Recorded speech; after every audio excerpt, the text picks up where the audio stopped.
Hello tout le monde, j'espère que vous allez bien. Aujourd'hui on se retrouve pour une nouvelle vidéo et c'est un haul, mais pas un haul ni de vêtements, ni de beauté, mais un haul spécial livre, donc un book haul.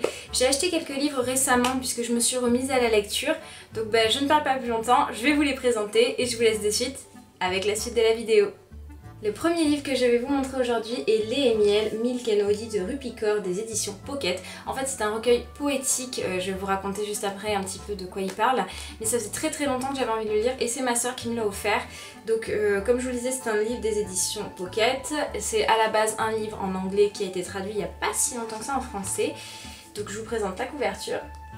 Voilà, comme il est trop beau, je crois qu'il était aux alentours de 7 € il me semble. Et je vais vous lire du coup le synopsis. Voici le voyage d'une survie grâce à la poésie. Voici mes larmes, ma sueur et mon sang de 21 ans. Voici mon cœur dans tes mains. Voici la blessure, l'amour, la rupture, la guérison. Rupi-Kaur. Lait et miel est un recueil poétique que toutes les femmes devraient avoir sur leur table de nuit ou la table basse de leur salon. Accompagné de ses propres dessins, ces poèmes d'une honnêteté et d'une authenticité rare se lisent comme les expériences collectives et quotidiennes d'une femme du XXIe siècle. Erin Spencer, Huffington Post. J'en avais très envie de le lire parce qu'en fait je l'avais trouvé chez Urban Outfitters en Angleterre et j'avais beaucoup aimé du coup la couverture du livre. Je sais, je me fie beaucoup à la couverture, mais j'en avais beaucoup entendu parler et quand j'ai su qu'il était sorti en français, je le voulais absolument. Donc du coup c'est chose faite et j'ai un petit peu feuilleté pour vous pour pouvoir vous lire un des poèmes qu'il y a dans le livre. Donc c'est parti, je vais vous lire un petit extrait.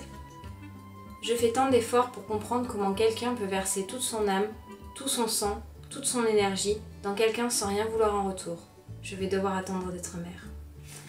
Voilà, je vous en ai lu un petit paragraphe, mais il y en a beaucoup. En fait, ça parle de tout ce que la femme du XXIe siècle peut ressentir, l'amour, la trahison, tout en fait, tout, une rupture, tout. Et en fait, je trouve que cet auteur, pour les peu de poèmes que j'ai lus, j'ai pas lu tout le livre puisque je suis en train de lire autre chose, arrive à mettre des mots sur ce que nous on n'arrive pas à mettre et j'ai hâte de le lire vraiment. Donc écoutez, voilà le premier livre.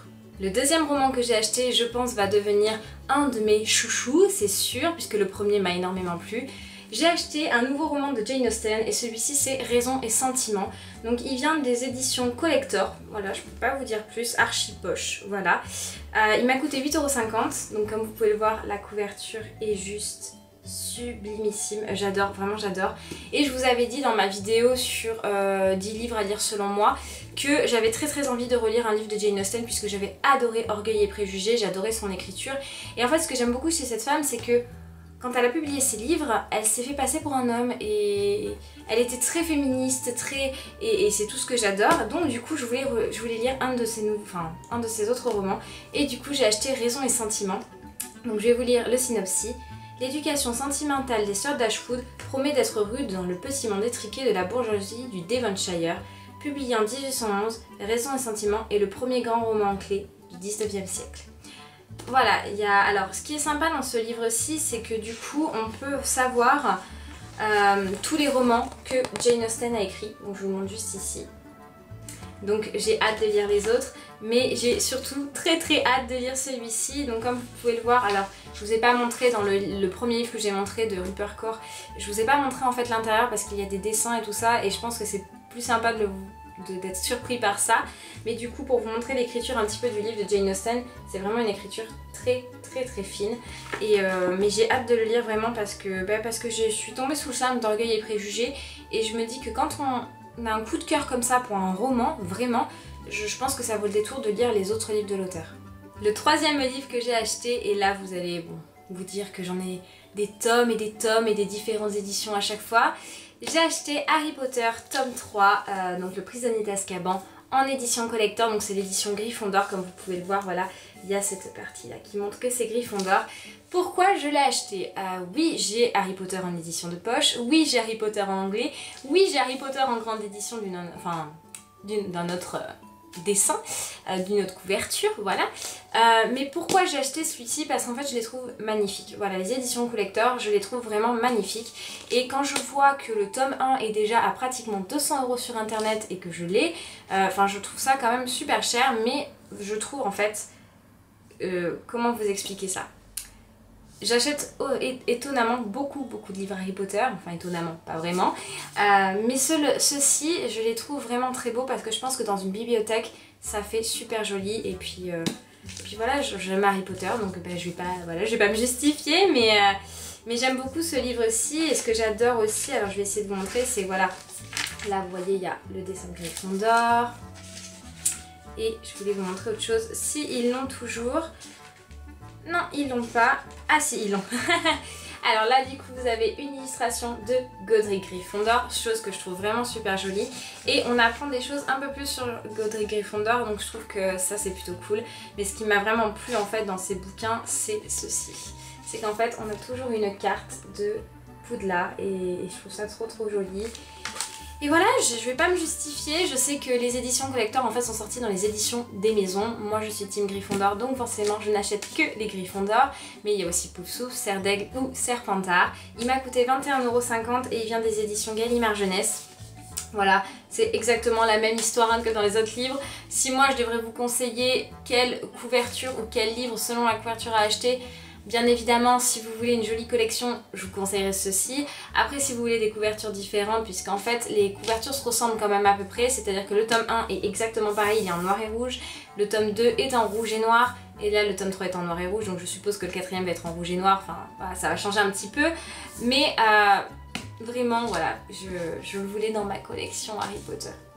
Un autre livre que j'ai acheté du coup, alors celui-là je suis tombée vraiment par hasard dessus, je l'avais déjà repéré sur internet mais je ne l'avais pas trouvé avant et quand je suis partie chez Mola pour m'acheter d'autres livres parce que voilà, j'avais plus envie de commander par internet et que ça se passe, que ça prenne hyper longtemps à arriver, ne vous inquiétez pas, j'ai respecté les gestes barrières dans le magasin. J'ai trouvé celui-ci en fait juste en arrivant à la caisse, donc c'est un livre de Daniel Taylor et c'est Cendrillon et moi, la belle-mère parle enfin.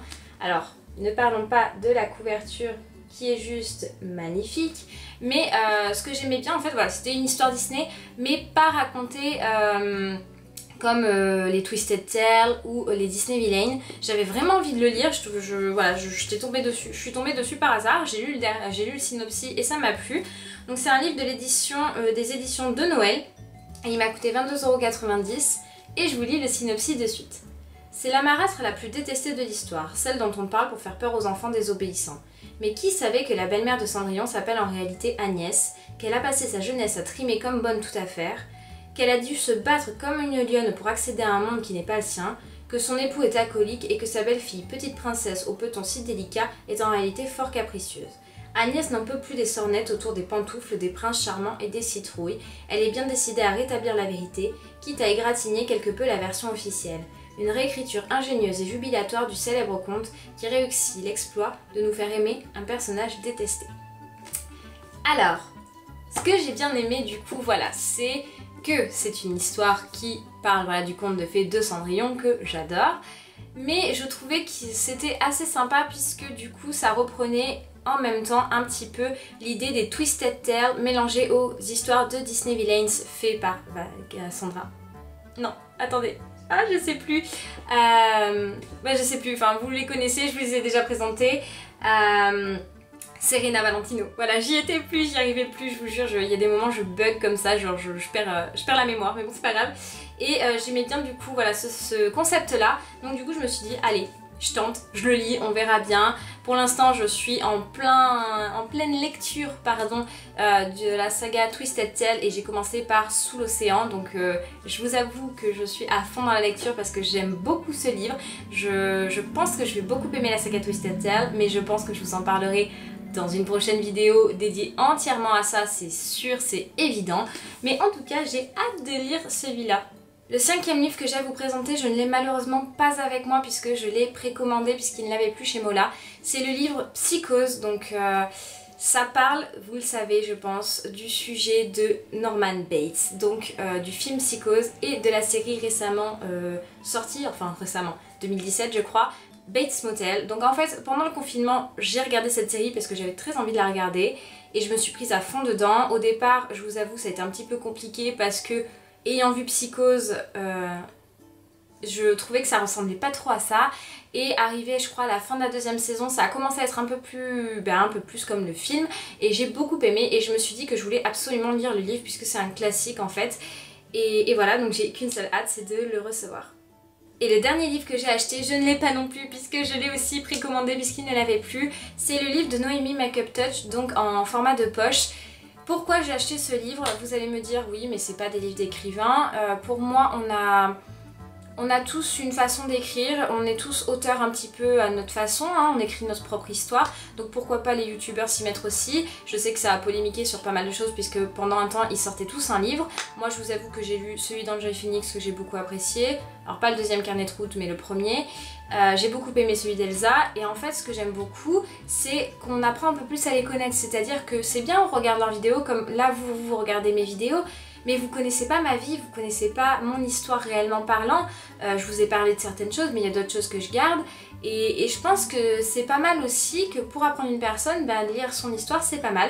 Donc c'est ce que je fais avec Noémie Makeup Touch puisque en fait je suis ses chaînes et je suis ses vlogs et j'avais envie d'apprendre en fait tout simplement un peu plus sur elle et sa vie. Et voilà tout le monde, cette vidéo est terminée, j'espère qu'elle vous aura plu. C'est la première fois que je fais un book haul sur ma chaîne, donc écoutez, dites-moi en commentaire si ça vous plairait que j'en fasse à chaque fois que j'achète des livres. Alors je vous avoue que là j'ai gardé un petit peu des livres entassés pour vous montrer ce que j'ai acheté, parce que j'ai pas acheté tout ça d'un coup. Écoutez, si cette vidéo vous a plu, je vous laisse la liker, la partager, vous abonner à la chaîne si ce n'est toujours pas fait et d'activer la cloche de notification. Et puis quant à moi, je vous fais de très gros bisous et je vous dis à bientôt dans une prochaine vidéo. Salut!